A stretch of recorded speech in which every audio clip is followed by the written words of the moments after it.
Bonjour Monsieur le Président. Bonjour Madame. Merci d'avoir accepté notre invitation. Vous êtes le président de CCI France et vous êtes en déplacement sur notre île depuis quelques jours. Quel est votre premier sentiment en découvrant Mayotte? Écoutez, le premier sentiment, il est à l'inverse de ce qu'on m'avait expliqué avant de venir vous rendre visite. Première réaction que j'avais eue, c'est me dire attention, c'est dangereux, il ne faut peut-être pas y aller. Et donc, j'ai pas du tout eu le sentiment d'insécurité. Par contre, j'ai eu un autre sentiment, j'ai eu le sentiment de l'accueil. J'ai été très bien accueilli. Et puis, dans la communauté qui est la mienne, c'est celle des entrepreneurs, j'ai trouvé que les entrepreneurs avaient la pêche, avec de l'audace, et énormément de projets et des carnets de commandes bien remplis. Donc, c'est un petit peu à l'inverse de ce que j'avais eu comme information au départ. Donc, très heureux d'être là.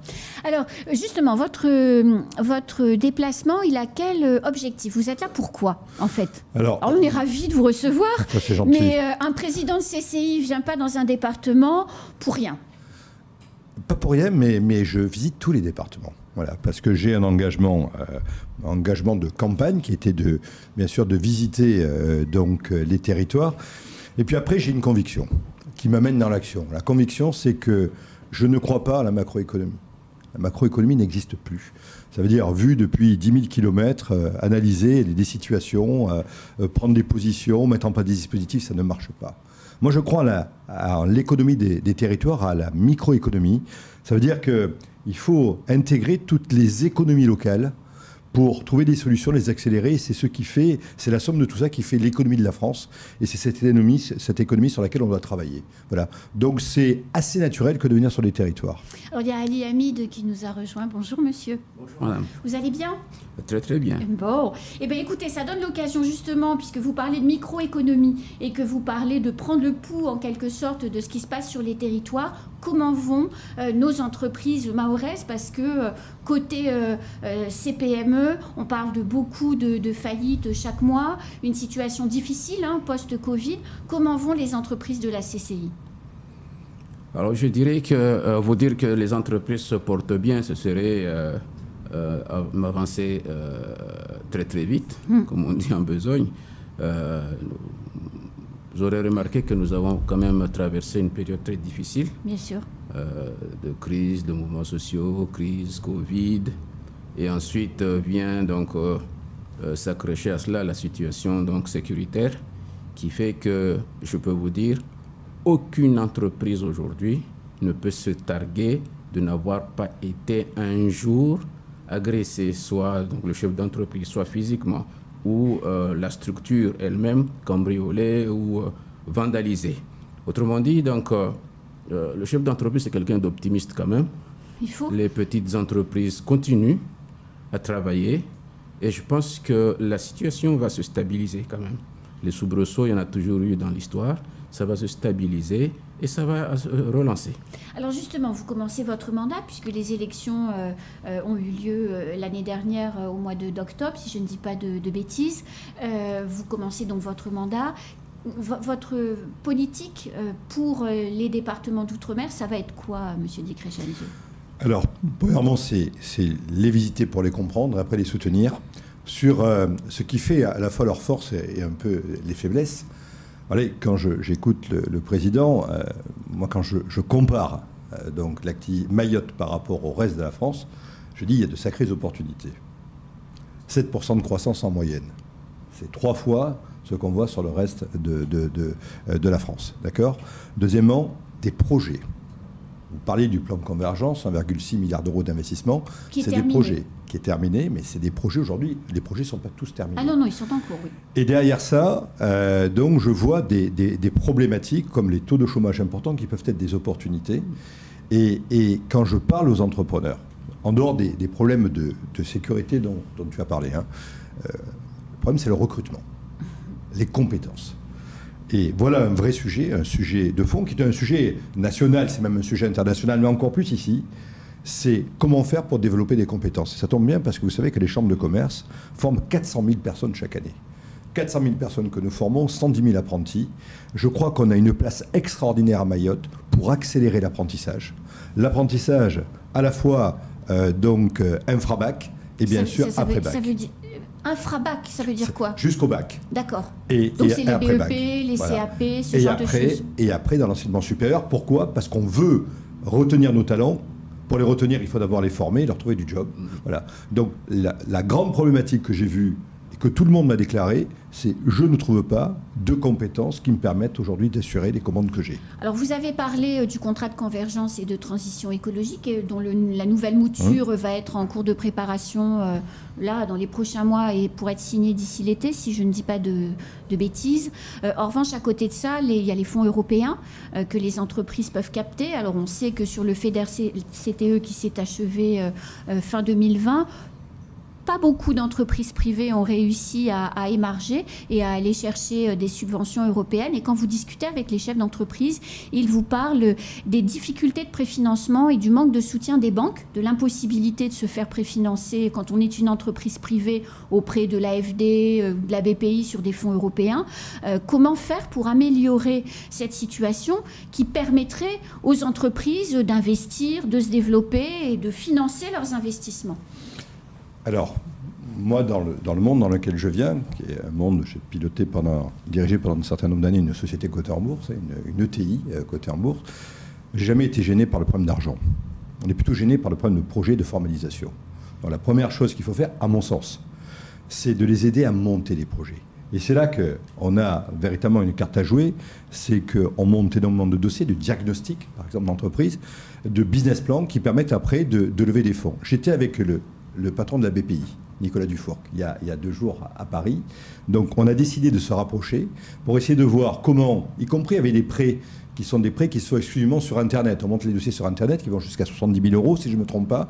Essayer de voir comment les chambres de commerce peuvent aider à monter les dossiers, donc les structurer de façon à ce qu'il y ait du financement. Sur les fonds européens, la capacité des chambres de commerce sur les fonds européens, elle n'est pas très importante. Vous savez que c'est essentiellement les régions donc qui donnent des fonds européens. Par contre, nous, on a une capacité avec European Network, donc qui permet... C'est quoi European Network? C'est un réseau que nous avons au niveau européen, oui. Donc que nous animons, qui permet de lever des fonds européens, de monter des projets européens. Alors, on n'est pas dans une maille très importante, c'est pas des centaines de financements que nous avons donc chaque année, mais par contre, nous avons des équipes qui travaillent là-dessus sur des projets européens pour essayer de lever des fonds. Et nous avons une présence à Bruxelles. Et la recommandation que j'ai donnée à nos équipes, c'est qu'il y a les gros projets et les petits projets. Si on regarde l'Espagne, par exemple, oui. C'est des spécialistes pour les lever des petits fonds, des petits projets. Ça veut dire quelques dizaines de millions ou quelques millions d'euros par rapport à des milliards. Hein, voilà. Donc, ils sont spécialistes de ces enveloppes-là. On doit aussi se spécialiser là-dessus parce que ça correspond globalement à la taille de nos projets sur lesquels il y a plusieurs entreprises. Alors, on a ici une CCI que vous présidez, c'est votre 2e mandat. Il y a une chambre des métiers et de l'artisanat, une CAPAM. Alors, la CAPAM va un peu mieux, la CMA est en train de s'effondrer. La CCI, grâce à vous, renaît de ses cendres. Si, quand même, il faut le souligner. Il y a une réforme nationale également de toutes ces chambres consulaires et les chefs d'entreprise, ils ne comprennent pas grand-chose, hein, ça faut bien le dire. Eux, ce qu'ils aiment, c'est avoir un accès facile, rapide au greffe des tribunaux de commerce, puisque c'est auprès de ces gens-là, au registre, au greffe, c'est auprès de ces gens-là qu'ils ont le maximum de démarches à effectuer. Donc cette réforme, elle va avoir quoi comme conséquence pour les petits chefs d'entreprise qui ont besoin de modifier des choses sur leur statut et ce genre de choses, qui est essentiel pour survivre. D'accord. Alors, il n'y a pas de réforme des chambres de commerce. Vous parlez du guichet unique, donc pour faire les formalités. Donc, c'est une chose. Et c'est quoi un guichet unique pour faire les formalités? Alors, Alors, c'est juste les formalités. Alors, c'est vrai que les CCI, en moyenne, en faisaient 2 millions par an. Mais quand je regarde les 14 000 collaboratrices et collaborateurs des chambres de commerce, si je regarde la partie formalité, c'est tout petit par rapport à ce que nous faisons. Hein. Alors les formalités, c'est ce qu'on fait au greffe, en fait. Voilà, création et dans la chambre de commerce. Oui. Alors avant, qu'est-ce qu'il y avait? Il y avait la possibilité de faire ces formalités au greffe dans les chambres de commerce, les chambres de métiers et d'autres instances. Oui. Donc le gouvernement, qui est d'ailleurs plutôt une bonne idée, a dit on va essayer de centraliser sur un système unique, oui. Donc les formalités. Qu'est-ce qu'il y a comme formalités? Il y a globalement 3. La création, la radiation et les modifications dans la vie de l'entreprise. Oui. Et les dépôts annuels des comptes. Et ce qui se passe, si vous voulez, ce n'est pas tant les dépôts qui sont problématiques, c'est tout ce qui est création, modification et radiation. Donc aujourd'hui, on a lancé un système, l'État, puisque c'est l'État qui a confié un marché à l'INPI, qui a développé ce nouveau système. Ce nouveau système aujourd'hui, comme beaucoup de systèmes d'information qu'on les lance, il n'est pas mature. Voilà. Alors qu'est-ce qui se passe? C'est qu'on sait faire un certain nombre de formalités, notamment de la création d'entreprise. Donc on sait la faire sur ce système-là, mais la création d'entreprise, c'est 25% de toutes les formalités. Il y a plus de modifications que de création. Alors ce qu'on a mis en place, on nous a demandé de mettre un système de continuité. Ça veut dire que nos équipes travaillent à aider les entreprises à créer leurs formalités dans ce nouveau système. Et puis on est en train de regarder si on ne ressort pas nos anciens outils, parce qu'il faut vraiment fluidifier la modification d'entreprise, la radiation. Pourquoi c'est important? Parce que si vous exercez et que vous n'avez pas déclaré votre établissement, s'il y a un accident du travail, vous êtes responsable. Et donc c'est une responsabilité que l'entrepreneur ne peut pas assumer. Comme l'a dit le président, on a des soucis à adresser aujourd'hui, autre que de s'embêter avec ces formalités. On va arriver sur un régime nominal, l'État se donne à peu près 3 mois pour le faire. Donc nous, Chambre de commerce, qu'est-ce qu'on fait? On n'a pas la responsabilité de ce développement. Par contre, on a la volonté de soutenir nos entreprises. C'est le métier des chambres de commerce.